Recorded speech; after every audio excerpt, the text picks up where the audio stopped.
À l'occasion de l'astuce VBA Excel précédente, nous avons vu comment faire ressortir en couleur les cellules de la feuille portant soit des notes, soit des commentaires. Pour cela, nous avons créé deux fonctions booléennes en VBA que nous avons exploitées dans deux règles de mise en forme conditionnelle. Ici, l'objectif est plus précis et c'est ce qu'illustre le résultat finalisé présenté à l'écran. Il est question de faire ressortir en couleur les cellules des notes et des commentaires, si et seulement si ces derniers portent au moins l'un des mots-clés d'une liste personnalisée.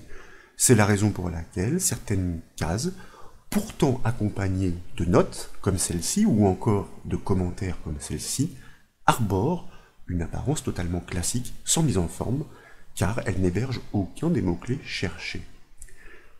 Comme lors du volet précédent, nous suggérons d'appuyer les travaux sur ce classeur, hébergeant ce calendrier déjà travaillé comme toujours. Il est offert au téléchargement depuis le site bombage.fr. Nous retrouvons le calendrier construit sur tous les mois de l'année. Les jours de week-end ressortent en bleu. Les notes et commentaires sont marqués d'une encoche en haut à droite de la case, en rouge et en violet. Mais à ce stade, bien sûr, aucun de ces commentaires ne ressort en couleur. Nous devons donc créer deux fonctions booléennes pour savoir si les cellules testées, en plus qu'elles portent des notes ou commentaires, contiennent l'un des mots-clés spécifiés par une liste personnalisée. Ces fonctions doivent être signées avec un objet en paramètre. Il s'agit de celui représentant la cellule à tester. Pour débuter, je vous invite donc à réaliser le raccourci clavier Alt F11 pour basculer dans l'éditeur VBA Excel et puis, dans l'explorateur de projet sur la gauche, à double-cliquer sur l'élément Module 1. Nous l'avions créé par anticipation. Ainsi, nous affichons sa feuille de code, vierge pour l'instant au centre de l'écran. Et dans cette feuille de code, je vous propose de commencer par la création de la première fonction, mot-clé function, que nous pouvons nommer par exemple mot-clé comme, pour qu'elle soit suffisamment explicite avec une cache chameau. Nous l'avons dit avec un objet en attente que nous nommons cellule et que nous typons comme un objet de type cellule as range. Cet objet représente donc la cellule que l'utilisateur devra désigner au moment de construire la formule avec cette fonction sur la feuille. Et comme il s'agit d'une fonction logique qui doit répondre par oui ou par non, oui, cette cellule porte bien un commentaire avec au moins l'un des mots-clés cherchés, eh bien, nous allons la typer comme une fonction booléenne, as boolean. Et dans l'enchaînement, avec exactement la même structure, je vous propose de créer la deuxième fonction que cette fois-ci, nous allons nommer mot-clé note, avec le même paramètre en attente, et bien sûr, il s'agit aussi d'une fonction booléenne. Sauf que sa vocation n'est plus de tester la présence d'un commentaire, mais d'une note. Et nous le verrons, l'objet enfant est différent. Nous proposons ensuite de commencer par développer la fonction analysant les commentaires, c'est-à-dire la première. Nous pourrons facilement décliner le principe sur la fonction analysant les notes. Nous avons tout d'abord besoin de variables, notamment pour stocker les mots-clés à analyser, mais aussi pour les parcourir. Donc, dans les bornes de la première fonction, nous débutons la déclaration mot-clé dim en commençant par une variable que je vous propose de nommer les mots et que nous allons typer comme un texte, as string. C'est elle qui doit accueillir les mots-clés à rechercher, espacés les uns des autres, séparés les uns des autres par des espaces. Et ensuite, nous rangerons ces mots-clés indépendamment dans un tableau de variables. Je vous propose donc de déclarer la variable tabMot, que nous ne typons pas pour l'instant. Elle prendra automatiquement son type au moment du fractionnement des mots-clés. Ensuite, nous allons stocker le commentaire de la cellule dans une variable que je vous propose de nommer comme, que naturellement nous typons comme un string, un texte. Et enfin, nous aurons besoin de parcourir tous les mots-clés pour pouvoir les rechercher dans les notes et commentaires. Donc, nous avons besoin d'une variable de boucle i par exemple, que nous typons comme un entier court. Ce type fera largement l'affaire. Maintenant que les variables sont déclarées, nous pouvons nous soucier des mots-clés à dénicher. Avant cela, je vous propose d'exploiter l'objet application avec sa méthode volatile, comme vous le savez, pour que nous forcions le recalcul automatiquement de cette fonction dès lors qu'une modification est entreprise sur la feuille. Et puis, nous allons initialiser notre liste de mots-clés, entre guillemets. Ici, très simplement, je vous propose d'ajouter les mots mission et anniversaire, car ils ne sont pas légion Dans les commentaires, c'est pour l'exemple, donc mission et anniversaire, et dans l'enchaînement, nous souhaitons les stocker dans un tableau de variables, celui que nous avons déclaré à cet effet qui se nomme tabMo, grâce à la fonction VBA_split, qui est une fonction de découpe, que nous faisons agir sur cette chaîne les mots pour découper sur le caractère remarquable de l'espace que nous inscrivons entre guillemets. Maintenant, nous allons dégainer la même astuce que lors du volet précédent pour tester si la cellule passée en paramètre de la fonction héberge bien un commentaire. Il s'agit d'un test, donc dans une instruction conditionnelle avec une double négation, souvenez-vous, note, sur notre objet cellule et sur son objet enfant qui se nomme comment_threaded, c'est-à-dire celui qui représente un commentaire et non une note. Is nothing, si le commentaire de cette cellule n'est pas rien, comprenez, si cette cellule porte bien un commentaire, eh bien nous savons que nous pouvons poursuivre le traitement pour rechercher la présence des potentiels mots-clés à l'intérieur de ce dernier.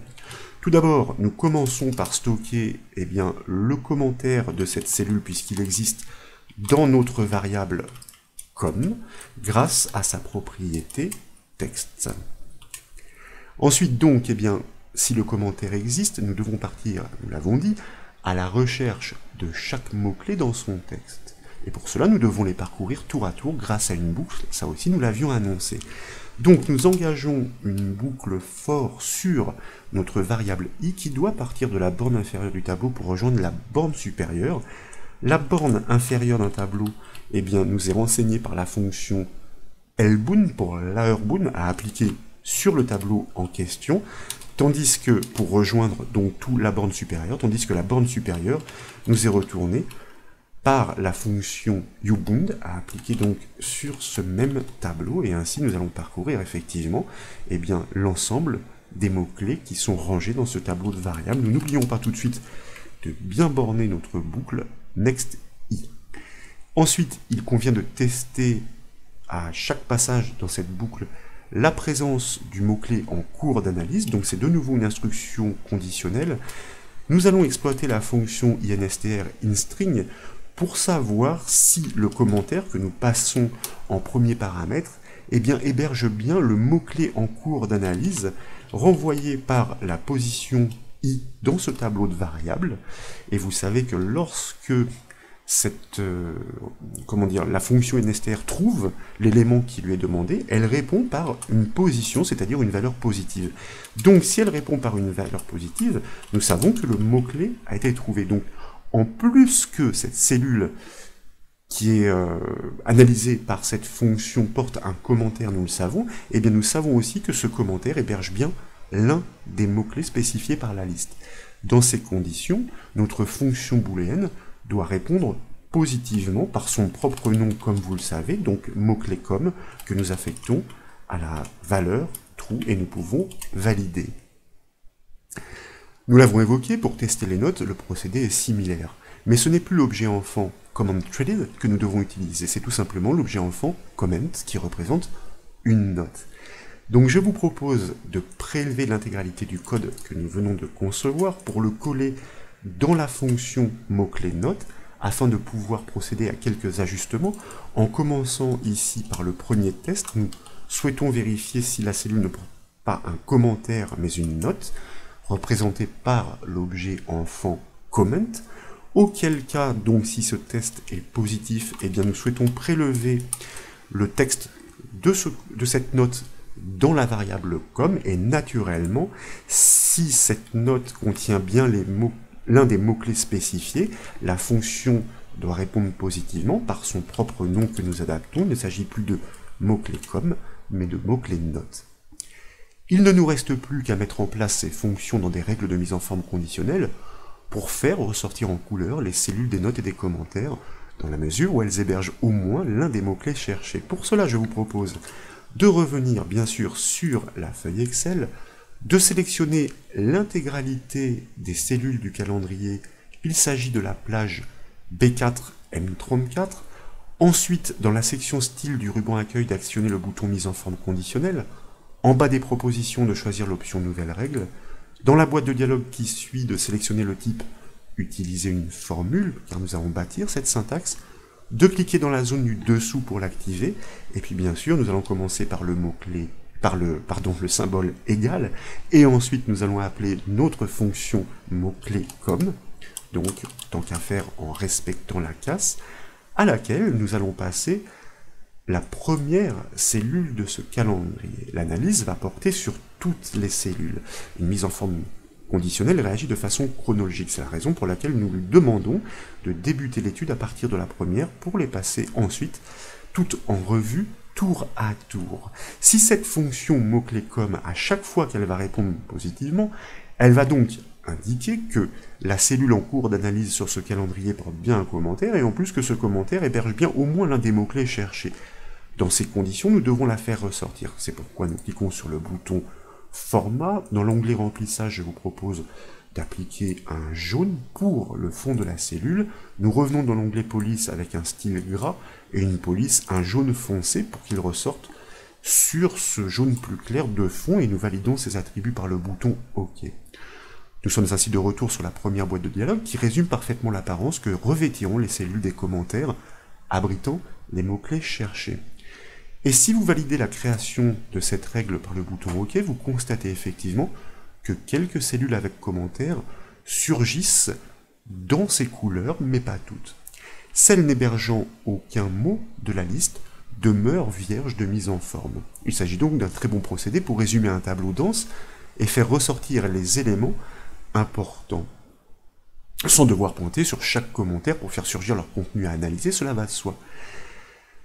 Nous en avons désormais une bonne idée par avance. Vous voyez que, en l'occurrence ici, il y a pour chacune de ces cellules le mot-clé mission, ou encore, ici, encore une fois, le mot-clé mission.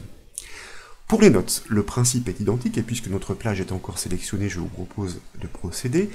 Nous cliquons de nouveau sur notre bouton mise en forme conditionnelle, nous choisissons de bâtir une nouvelle règle à partir d'une formule, et là, nous allons, dans la zone de saisie, appeler cette fois-ci notre fonction mot-clé note, à laquelle, comme précédemment, nous allons passer la première cellule du planning que nous prenons soin de défiger comme nous l'avons fait là aussi précédemment, en enfonçant 3 fois de suite la touche F4 du clavier. Nous la défigeons pour les mêmes explications, puisqu'il s'agit ensuite de laisser la règle analyser, parcourir toutes les cellules de la sélection.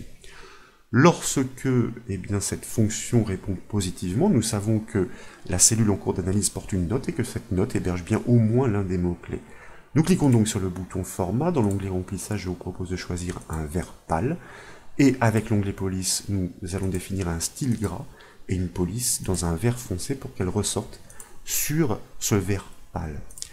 À validation, et là encore, seules les notes proposant au moins l'un des mots-clés sont repérées, comme celle-ci avec le mot-clé anniversaire. En revanche, et comme nous l'avons expliqué à l'occasion du volet précédent, si vous réalisez une modification ou l'ajout d'un commentaire avec des mots-clés qui sont bien recherchés, eh bien vous verrez que la couleur ne s'applique pas à la cellule automatiquement.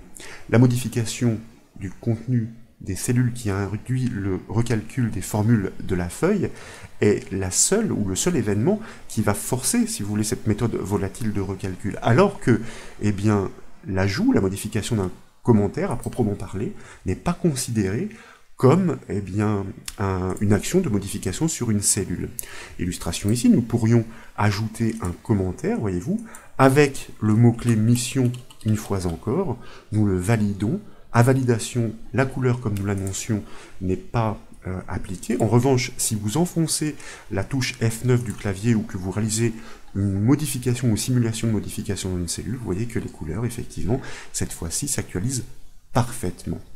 Voilà donc pour cette nouvelle astuce VBA Excel consistant à repérer des commentaires et des notes particulières sur une feuille. J'espère que cette astuce vous a plu. Si c'est le cas, comme toujours, je compte sur vous pour mettre un petit j'aime à la vidéo. Et comme vous le savez, vous pouvez retrouver toutes les astuces et formations sur le site bombage.fr.